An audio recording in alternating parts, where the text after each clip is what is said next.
नमस्कार दोस्तों, आज की इस वीडियो में करंट से कुछ घटनाक्रम लेकर आए हैं जो आपके आगामी परीक्षाओं के लिए उपयोगी हो सकता है। देखते हैं पॉइंट्स को। जैसे भारत बांग्लादेश रेलवे अनुबंध, ये क्या है कि इसी साल फरवरी में 420 ब्रॉड गेज रेलवे वैगन बॉगियाँ खरीदने के लिए समझौता किया गया है। ठीक है, भारत और बांग्लादेश के बीच में। तो बांग्लादेश, इसके जो महत्वपूर्ण तथ्य हैं वो ये है कि एक तो बांग्लादेश रेलवे जो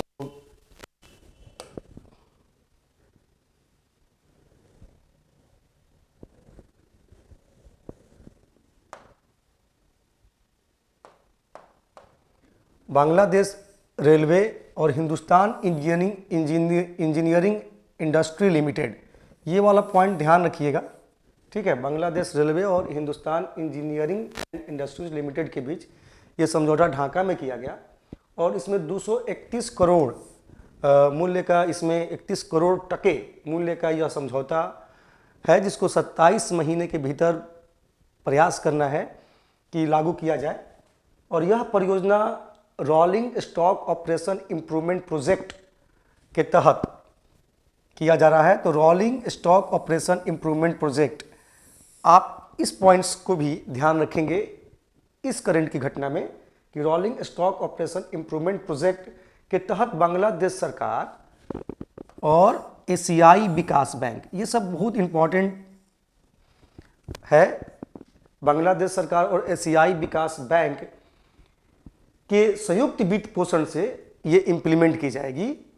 एशियाई विकास बैंक एडीबी, जिसकी मुख्यालय मनीला में है, तो ये rolling stock operation improvement project के तहत बांग्लादेश सरकार और एशियाई विकास बैंक के द्वारा इसको टोटली वित्त पोषित किया जाएगा। दोनों के संयुक्त वित्त पोषण से ये काम को अंजाम दिया जाएगा। और ये स्वचालित एयर ब्रेक सिस्टम के साथ उच्च गति वाली बोगियां हैं जो स्टेनलेस स्टील बॉडी है। स्टेनलेस स्टील एक ऐसा स्टील जिसमें किसी प्रकार का कोई जंग नहीं लगता, लोहा, क्रोमियम और निकेल के मिश्रण से ये बनता है। तो ये जंग रोधी स्टील होता है, स्टेनलेस। तो इतने पॉइंट्स आप इस घटनाक्रम से संबंधित ध्यान रखिएगा। आगे का जो आपका एक करंट के एक और घटना को हम लेकर आए हैं इस वीडियो में, और वो है भारत उच्च स्तरीय सम्मेलन। अब ये भारत उच्च स्तरीय सम्मेलन किस संबंध में, तो मैं इसमें भारत सरकार के जो नवीन और नवीकरणीय ऊर्जा मंत्रालय और विदेश मंत्रालय द्वारा जो फरवरी 2022 में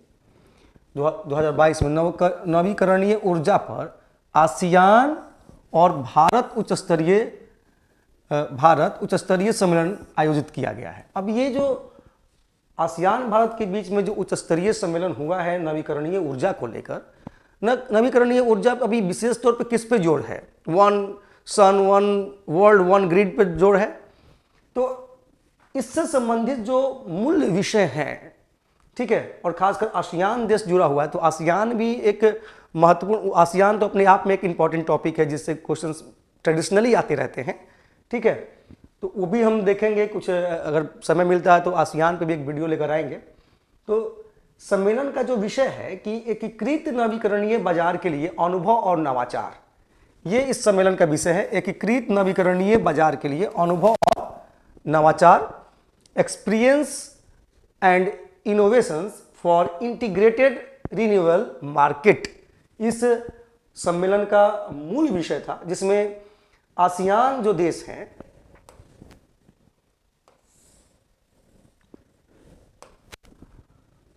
उसमें कुछ इनके लक्ष्य हैं और इस पूरे में जो इनका दूसरा पॉइंट है, हालांकि ये ध्यान रखिएगा कि ये पेरिस समझौते के तर्ज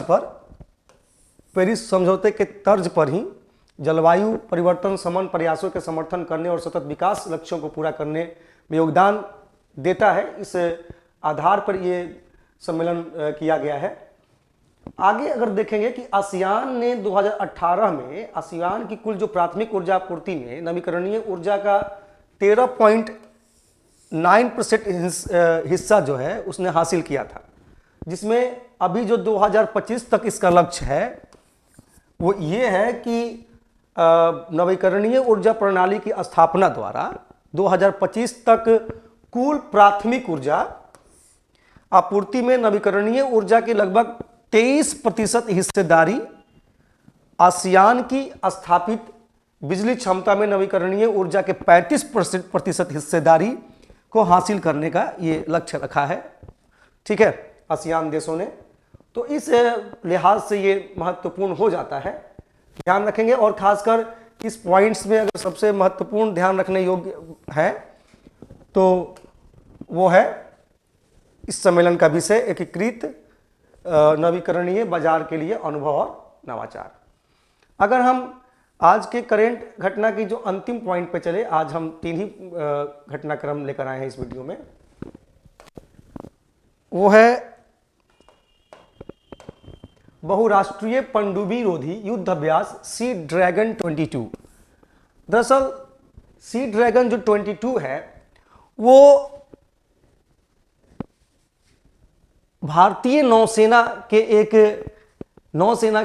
एक P-81 पेसोडॉन 81 लंबी दूरी के समुद्री टोही विमान ने अमेरिका में गुआम में बहुराष्ट्रीय पनडुब्बी रोधी युद्ध अभ्यास सी ड्रैगन 22 में हिस्सा लिया।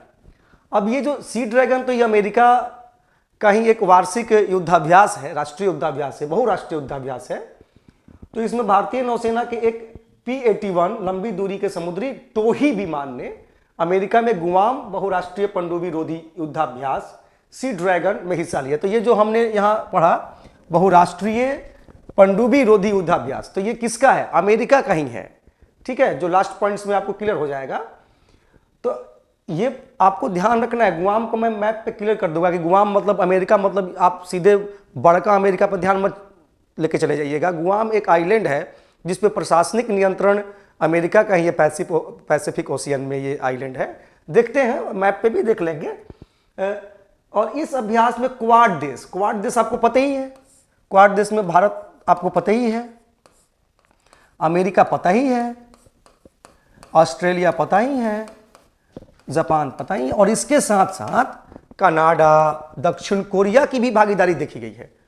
और ये तकरीबन 2 सप्ताह का जो युद्धाभ्यास है, ठीक है, 2022 जनवरी 2007 से 20 जनवरी 2022 तक किया गया। 5 से 20 मैंने इसमें ले लिया है, तक किया गया है। और इस अभ्यास का जो उद्देश्य है, समुद्री क्षेत्र में उभरती जो पारंपरिक और गैर पारंपरिक सुरक्षा चुनौतियों के जवाब में सामान्य रणनीति विकसित करके भाग लेने वाले देशों के बीच अंतः क्रियाशीलता को बढ़ाना था।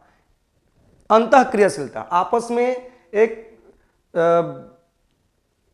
इस युद्धाभ्यास, एक ऐसे जगह पे युद्धाभ्यास हो रहा है और क्वाड देशों का इसमें शामिल होना, और उसमें जाहिर सी बात है कि जहां गुआम है वहां पे चाइना का भविष्य में बढ़ता वर्चस्व देखकर इस तरह की चीज़ें की जा रही हैं कि उसमें उभरती चुनौतियों का, नए नए प्रकार की उभरती चुनौतियों का, चाहे वो पारंपरिक हो चाहे गैर पारंपरिक है, उसका आराम से समाधान किया जा सके। और सी ड्रैगन जो है अमेरिकी नौसेना द्वारा आयोजित किया जाने वाला एक वार्षिक बहुराष्ट्रीय अभ्यास है। अब जाहिर सी बात है कि जो गुआम है, गुआम वो उसका पोजीशन क्या है उसको हम समझने का प्रयास करते हैं।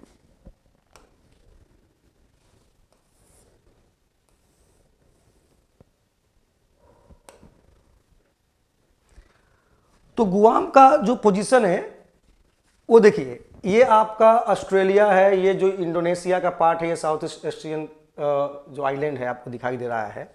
और यहीं पे